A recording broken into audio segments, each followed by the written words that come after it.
Bonjour et bienvenue pour cette vidéo tuto sur les augmentations intercalaires.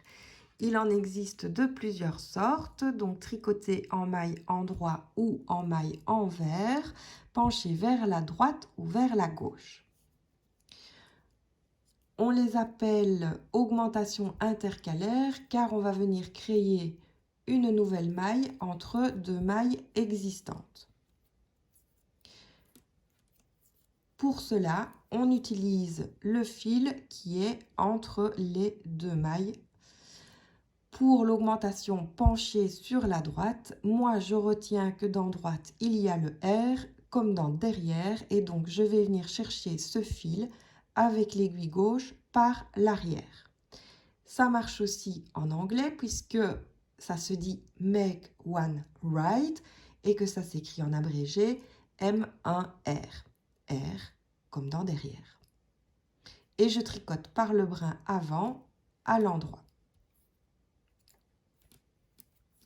Pour l'augmentation penchée vers la gauche, je dois donc prendre le fil par devant, toujours avec l'aiguille gauche. En anglais, cela se dit make one left et l'abréviation est M1L.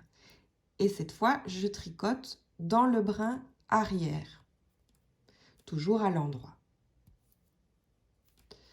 Pour les augmentations intercalaires en maille envers, le principe reste le même. Pour l'augmentation intercalaire penchée sur la droite, je prends le fil par derrière et je viens tricoter la maille par le brin avant, mais cette fois à l'envers. Et donc en anglais, cela se dit make one purl right. Donc l'abréviation écrite c'est M1PR. Et pour l'augmentation penchée vers la gauche, de nouveau je prends le fil par devant, comme pour les mailles endroit, et je tricote par le brin arrière, sauf que cette fois, je tricote à l'envers. Et en anglais, cela se dit make one purl left, et l'abréviation écrite c'est M1PL. Voilà pour les augmentations intercalaires.